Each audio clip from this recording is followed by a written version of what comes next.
A lot of conversation right now around the performance of Kyle Filipowski over these last few games. Duke basketball, a tough loss this past weekend against the North Carolina Tar Heels. And coming up a little bit later tonight, Duke will be taking on Notre Dame, looking to get back into the win column. All of that and more on Locked On Blue Devils. Hi, everybody. Dick Vitale. Hey, make sure you listen, man, to Locked On Blue Devils with J.J. Jackson. He's awesome, baby. You are Locked On Blue Devils, your daily podcast on the Duke Blue Devils, part of the Locked On Podcast Network, your team every day.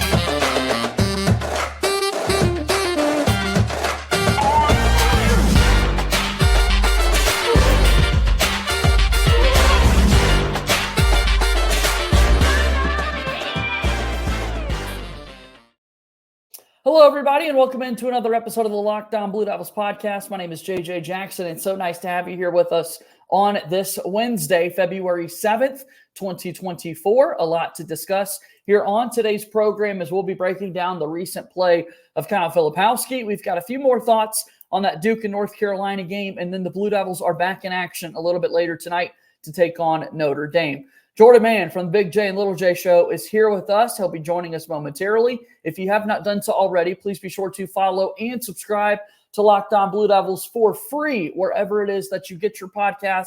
Leave us a 5-star rating and written review. Your support really means a whole lot to us when you take the time to do that. Also follow us on X at LO Blue Devils. And then I'm there as well at _JJ Jackson _. And then finally, check us out on YouTube. Watch the show every single day. Hit the like button, share this video with your friends, and subscribe to our channel. We're climbing towards 2,000 subscribers, and your support means a whole lot to us here on Locked On Blue Devils. So without further ado, I'm excited to welcome on in. It is Jordan Mann from the aforementioned Big J and Little J Show. A tough game for the Blue Devils on Saturday night, back in action a little bit later. But Jordan, I hope you're doing well. Yeah, brother, I'm doing all right. I'm ready to talk some Duke basketball. We obviously talk about the UNC game and then previewing some Notre Dame.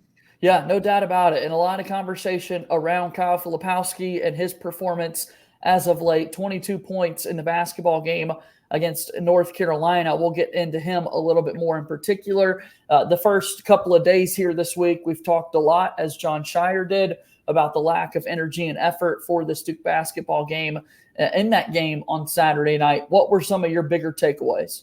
Yeah, I mean, I think he hit the nail on the head with that. And like one thing I posted about Duke lost flat out because of live ball turnovers. A lot of possessions Duke had. I mean, Duke shot 51% from the field and lost by double digits. That's crazy. Crazy. And they scored 84 points on top of that. And so it's just like it was just live ball turnovers. You gave UNC scored 10 points off of turnovers in the first half. Duke was down 10 at halftime. Like, it's that simple for that aspect. And then what Shire was saying about like effort plays and stuff, there was a couple times where UNC was careless with the ball on offense and the ball rolled around and Duke just was so late to react that UNC kept the possession alive. And one of the biggest plays of the game, JJ, as I have in my notes that I already wrote down, and I'll go more into that later, but for the whole preview. But one of the biggest plays was UNC came down and Duke got the stop. And that's when Ingram got the offensive rebound. It was loose. Ingram fell to the floor, grabbed it, threw it at Cadeau. Cadeau swung it one more to Cormac Ryan. Duke was down 10. That made it 13, and that blew the roof off of the Dean Dome with 6 minutes left. Yeah, so that play hurt. Yeah, that's one of the plays. The main play probably Shire was thinking about was you have the stop right there. You're down 10, go get a bucket. Instead, Ingram made a hustle play, dove on the ball, and then they hit a dagger three. Yeah, the 51% shooting from the floor is such a good point, and you did a really good breakdown on your social media account, again on X at JMan's Take. So go check that out for some quick clips and thoughts that you have, and I'll let you get into those a little bit later as well. But as we've discussed this week, Duke does not get it to be a two-possession game at all in the second half. The smallest deficit that Duke had was 7, and that came with 30 seconds left in the game after a Kyle Filipowski dunk, and then Baycott had the walk-off dunk that made it a 9-point victory for the Tar Heels. There was a possession in which Duke was down by 8 later in the second half. Jared McCain had a pretty good look from 3 that would have made it a 5-point game, but it was one of his misses on the game. I think when you look at the shooting, 51% is incredible. It's just unfortunate that not enough of them were from three-point range in this game. Yeah, for sure. And McCain had a great game. That was a look. It was with 7:15 left in the game. Duke was down 8. Corner 3 in transition. Great look for McCain. And not only did he miss it, but that was the controversial play where RJ Davis got the rebound and his foot's out of bounds. So it should have been Duke's ball anyways, but he still missed it. And UNC goes up 10. And then the following possession with Filipowski, which we'll talk about, he gets a wide open look from 3 to cut it back to 7, and he hits all backboard. Just not hit any part of the rim, hits all backboard, and UNC gets the defensive rebound. And that was just like those back-to-back possessions. McCain was that close to cutting it to 5 and really keeping the Dean Dome on his toes. To Filipowski could have countered them going up 10 with a wide open 3 and just nowhere close, and that just hurt back-to-back possessions. What were the big differences that you saw in the first half? I know a lot of people are talking about it being tied at 22, and then the Tar Heels in that first half on a 23-13 run, outscoring Duke by 10, and that, of course, was the halftime margin. But as we've talked about with Duke basketball this season, it is a 40-minute game. There are big moments where you create that separation and cushion, and this is one of those instances on the contrary where that ended up kind of winning the basketball game for North Carolina, that run that they had at the end of the first half to put them in better position throughout that second half. Yeah, I mean, so it was 38-28 with 3 minutes left in the first half. And then obviously, like, it's not rocket science to know that, like, it's key for any team to win the last 4 minutes of the first half. And so Duke's down 10 with 3 minutes left, and Duke goes right into the set. I posted on my Twitter account at J-Man's Takes of McCain does a great read off of a switch from RJ Davis, and he curls a screen where he goes underneath the screen. He should have curled, and he gets a layup. Duke cuts it to 38-30. Cormac Ryan goes down, misses a 3. That's when Duke gets it right back. Jared McCain hits a 3 to make it 38-33. So, yes, UNC went on that little run, but Duke cut it to 5 in 45 seconds. So Duke had a 38-33, but then next UNC possession, Duke gets the exact look that they wanted. So I saw people criticizing John Shire about doubling Baycott because they're leaving Cadeau open.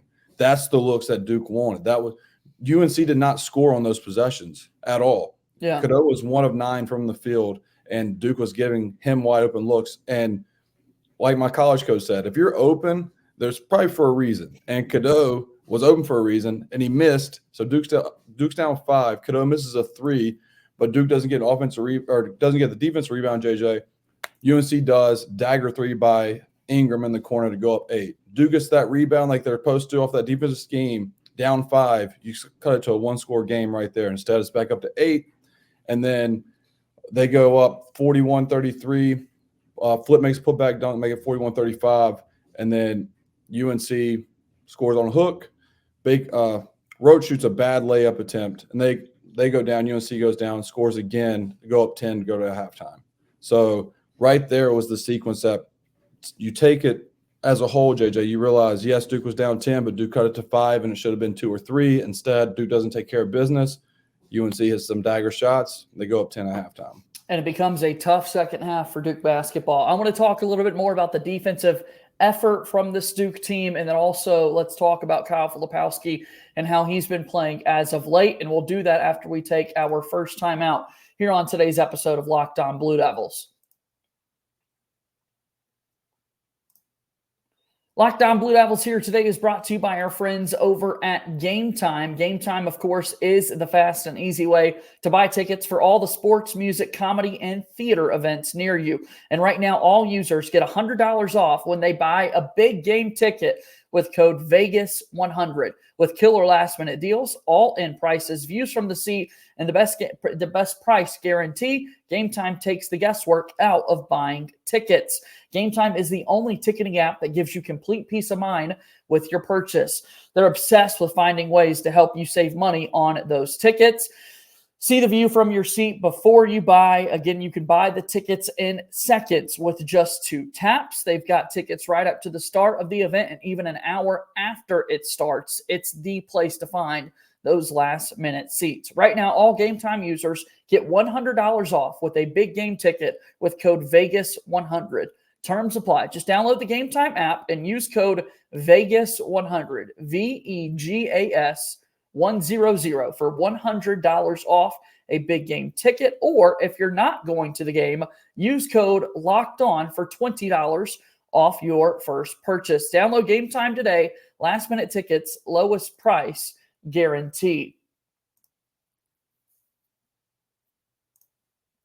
Back on Locked On Blue Devils, JJ Jackson alongside my pal Jordan Mann, the host of the Big J and Little J show, J Mann's Takes on X. Go give him a follow. All right, let's talk about the Duke basketball team. I want to talk about the defense because in so many ways, you look at what North Carolina was able to do. You look at Duke even.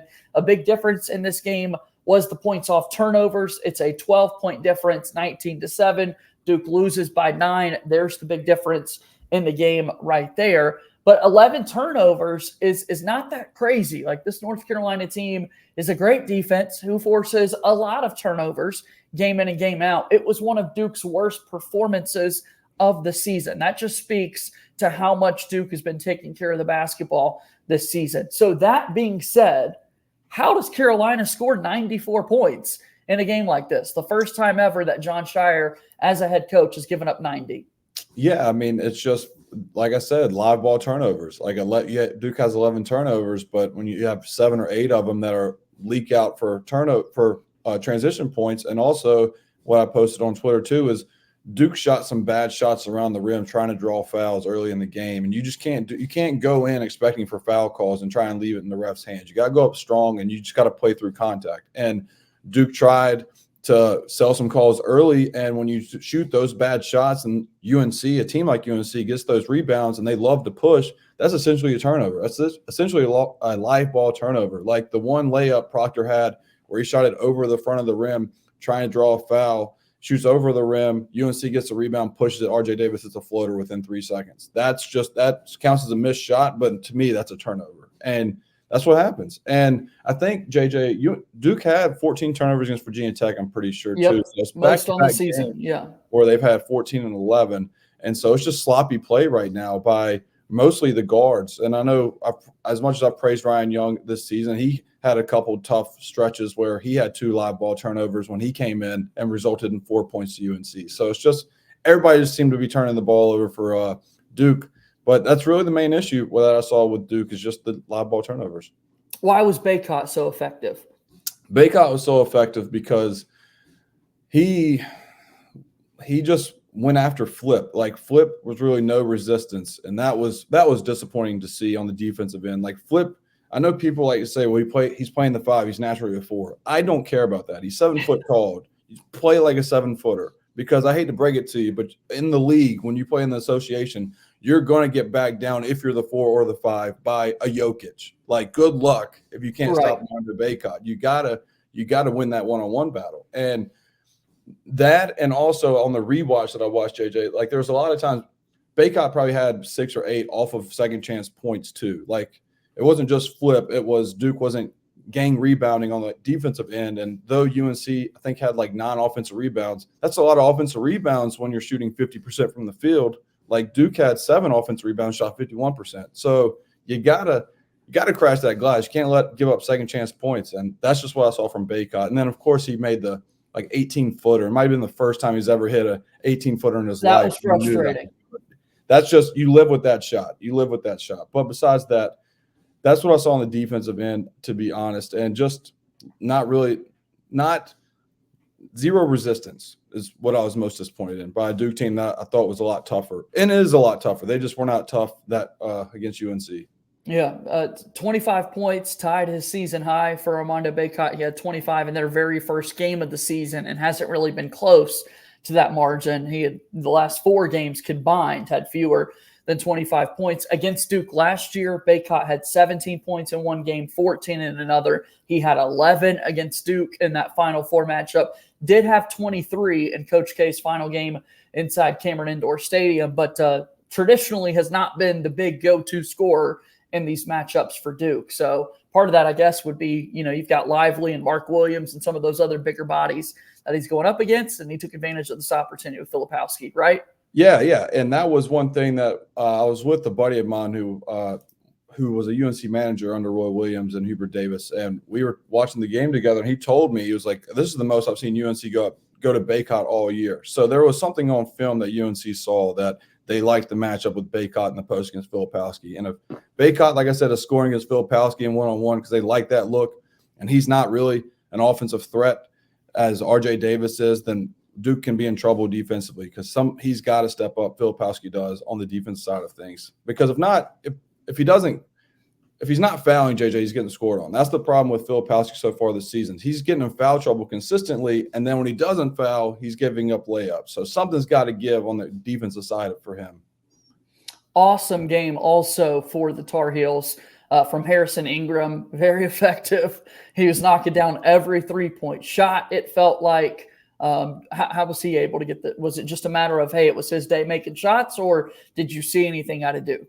Well, a little bit of both. So I know I keep talking about second chance points, but 8 of Harrison Ingram's points came with Duke scrambling. It was that dagger 3 in the first half, and then he got an offensive rebound at the elbow jumper that he hit nothing but net. Ball went right to his lap. He caught and shot it. So that's 5 points. And then a transition 3 off of a Duke make. That's also what Duke needs to work on against UNC, because they do fine against everybody else, but transition defense after you score. UNC had about 8 to 10 points, it seemed like, in transition off of Duke makes. And Ingram hit a wide open 3 off of one of those. A Jared McCain layup, he scores. UNC comes back down in 5 seconds. Ingram hits a 3. So honestly, when you give that guy those open looks, he's going to hit a 3 in Jeremy Roach's face in the corner because he's seen the ball go in so many times already. And that's just the type of game he had, and he was the X factor. Yeah, this won't surprise people, but 21 points for Harrison Ingram was his season high, 5 makes from three-point range, and he'd only made 3 three-pointers twice this season. So a bit of an outlier game there. We saw the massive game from Blake Henson a few weeks ago. Some of these bigger wings are really giving it to Duke. And when it's just Mark Mitchell, who's a great defender in himself, I think Duke just is struggling to be able to throw different bodies at him, at those type players, right, other than just the one guy. Yeah, for sure. I mean, that's just the thing with him is he got hot. He got hot early, and somebody's going to have to step up because RJ Davis, Duke did a really good job of getting him out of the game. My keys on the Big J and Lil J show, though, Connor and I talked about it. I said, RJ Davis is going to get his, but he needs to shoot inefficiently. He had 17 on 14 shot attempts. Duke did a good job of really holding him still. He had free throws late to make that look better than what it really was. And Harrison Ingram was the guy. And then Connor and I talked for about 5 minutes talking about how Baycott's been ineffective this whole season. And I said, watch, since we talked like this, he's going to have 20 and 10 against Duke. And he had 25 and 10 against Duke. So that's on me. So if anybody wants to blame anybody, I guess you can just blame it on me, Duke fans. I jinxed everything. So that was the key, is those two guys stepped up. I mean, they shot 8 of 12 and 10 of 13. That's tough. Like, that's really hard to stop right there, JJ. You're not going to win many games when two guys are going off like that. Yeah, absolutely. Got to find a way to be able to limit the big games from those players. Good job on RJ Davis, as we talked about for the most part, but certainly Baycott and Ingram had their way for sure throughout the game. All right, let's talk about Kyle Filipowski. 22 points on the game, 1 of 6 from three-point range. He is now 2 of his last 16 from three-point range, the very definition of a streaky three-point shooter, as he's shown to be throughout his Duke career. Rather frustrating, but a lot of people also kind of looking at the effort and energy from Kyle Filipowski. Were you noticing that, or what are your thoughts on how he's been playing?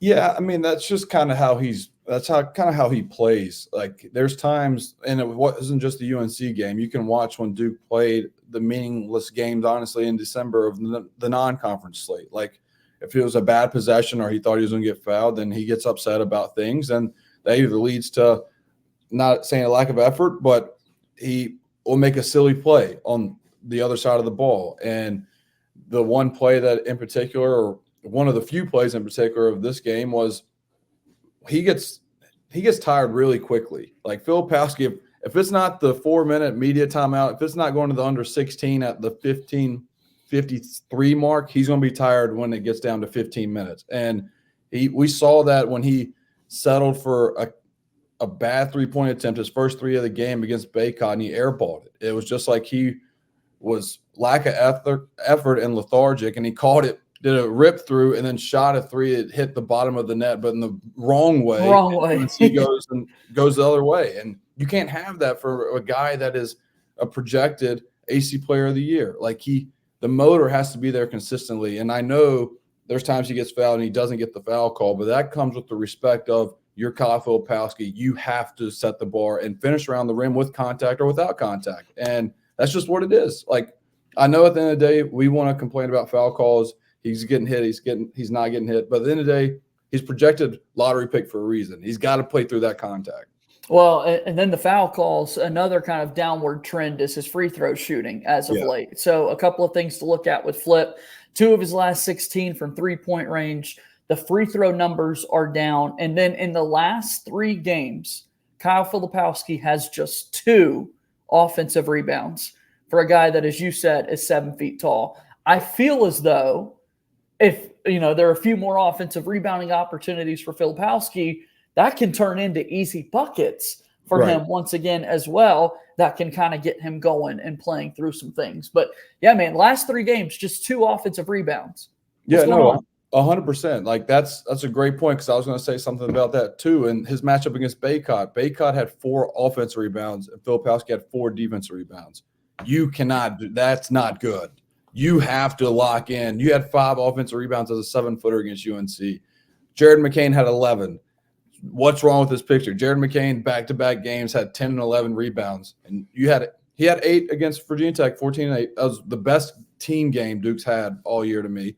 But he was 6 and 9 from the field, JJ, and that's because he was getting looks around the rim and he was getting physical, getting downhill. And then against UNC, he's just not around. He's not down there. Like, battle. Like, show me some effort. And you know what? The one play, I know I'm criticizing him right now, but one play I was very proud of him was when he gets just body checked by Baycott in front of Shire and there's no call and he continues to play through and then he just flushes it down the rim. I'm like, that's the Filipowski I need. That was an awesome play. Yeah, that set the tone right there. It's like, you're not going to call it, then screw you. I'm going to finish it around the rim. I don't care who's underneath it. And that's the Filipowski that I need to see every possession, not just once a half. I need it every time. Good stuff. Good stuff. All right, one more break. We'll talk a little bit about Notre Dame after we take this last time out here on today's episode of Locked On Blue Devils. Locked On Blue Devils here today is brought to you by our friends over at FanDuel. We're all getting excited for the Super Bowl this upcoming weekend, and you got to celebrate with FanDuel, America's #1 sports book. FanDuel has so many ways for you to end the season with a W or 2 or 3. Make sure that you're placing some super bets ahead of Super Bowl Sunday. Not only can you bet on who will win Super Bowl 58 between the Chiefs and 49ers, but FanDuel also has bets for which player will score a touchdown, how many points will be scored, and so much more. New customers can join today and get $200 in bonus bets if your first bet of $5 or more wins. Just visit FanDuel.com/lockedon to sign up. That's FanDuel.com/lockedon. Make every moment more with FanDuel, an official sportsbook partner of the NFL and the Locked On Podcast Network. Moving forward here on today's episode of Locked On Blue Devils, JJ Jackson alongside my pal Jordan Mann. All right, tell me really quickly about the Big J and Little J show. Yeah, we're on YouTube now. First episode of the Duke UNC preview. Thanks to you helping me out with StreamYard. We posted it last week, and we'll be recording tomorrow to post our recap of the UNC game and a little preview of Notre Dame, but really see what's next for Duke in the big picture of things after the loss. Yeah, so here's how I'm breaking it down. And again, Notre Dame coming up a little bit later tonight for the Duke basketball team. We've got the 3 straight home games for Duke, followed by 3 straight road games, and then 3 games, and then the conclusion of the North Carolina game at the end of the year. So 10 total games, 3 at home, 3 on the road, 3 a mixed bag, random, and then we've got the UNC game to close it out. Big stretch here for Duke because you don't want to have carryover effects from this past Saturday night. Yeah, no, and everything, it's so funny being a Duke fan and seeing everybody's point of view about a game in and game out basis rather than the big picture, because if you look at our schedule of the sky was falling against Pittsburgh after the loss, we weren't happy with how the Louisville game turned out. Clemson was a scare that could have been a disastrous season. We thought we were going to lose at Virginia Tech. We had such an impressive performance. People thought Duke was hitting another stratosphere, and then we lose against UNC, and now we suck again. So It's just like the emotions of the fan base is hilarious. But, yes, like you said, you got to break it down 3-3, and then see where we're at with UNC at the end of the season. Yeah, I can't wait. It's going to be a big one at the end of the year. Obviously, I think that what you saw on Saturday night is that you still believe Duke can beat UNC this year, right? Oh, yeah. Duke scored 54 points in the paint and cooked their guards offensively and then cooked Baycott around the rim. Like, I posted those clips on Twitter of Duke shot 54% from the field, or 51% from the field, 54 points in the paint, because they could just get wherever they wanted to and finish around the rim. And that's with Proctor scoring 2 points. Like, Duke's fine offensively. They scored 84, 85 points. They're good. Just got to get stops on the defense end and not turn the ball over. Yeah, that's going to be a big key for this Duke team. Make sure you can string together those stops and keep playing good offense. A home game against Notre Dame for the Duke basketball team. Saw them already once this year, back at the very turn of the calendar into 2024. That was kind of a weirder game where Duke goes to Notre Dame and wins by 8. What are you expecting this time around for the Duke basketball team? I mean, I think it's going to be a pissed off Duke team, like at home. They know they're not worried about the Notre Dame game that they just played when they played them at Notre Dame. They're worried about how they played against UNC, and I think they're going to let out some frustration. And at the end of the day, shout out to like Duke social media team when they mic'd up, I think, Jay Lucas for the Notre Dame game, because at the end, like he said, hey, it's a good win to Shire. And Shire's like, yeah, this is the type of win I wanted. I wanted us to be tested like this at Notre Dame. Yep. So though it was ugly for us as fans, like I said, an ugly win's better than a pretty loss. We had a pretty loss at UNC, scored 84 points, shot 50% from the field. I think against Notre Dame, JJ, I think we're going to come out. I think Proctor's going to show something. I think we'll see more aggressive Filipowski around the rim.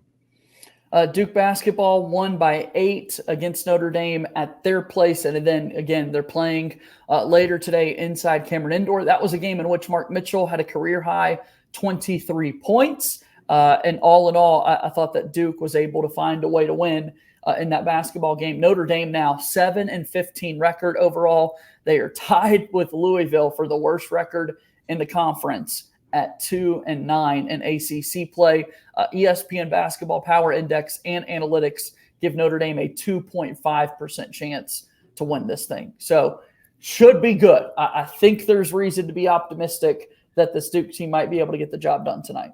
I agree. And if they do not get the job done, JJ, then I will have to go for cover when I come on to try and defend this Duke team, because I've been defending them all year, but this would be the one where I'm like, all right, maybe I got to listen to everybody else. Yeah, that's awesome. Well, Jordan, thanks for the time as always. We'll do this again soon, okay? Always a pleasure, JJ. All right, that's Jordan Mann joining us on the program. Go check out his show, Big J and Little J Show. And that's going to do it for our episode here today of Locked On Blue Devils. Thank you so much for your support of our show. Very excited to have more episodes coming your way, recapping Notre Dame, women's basketball moving forward, Duke baseball season right around the corner, and we've got a lot to discuss here on the program. That'll do it for our show. As always, go Duke. I'll talk to you tomorrow. My name is JJ Jackson. Thank you and good day.